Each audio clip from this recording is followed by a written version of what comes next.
పాపల్లె నవ్వమ్మ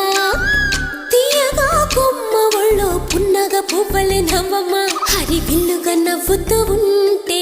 ఎండలో వెన్నెల కాయదా చిరు చల్లుగా నవ్వుతూ ఉంటే కొండైన వాగల్లే పొంగదా నూను మెత్తగా నవ్వుతూ ఉంటే ముల్లైన పువ్వలే తాకదా తొలి పొద్దుగా నవ్వుతూ ఉంటే రాయైన రత్నంగా మారదా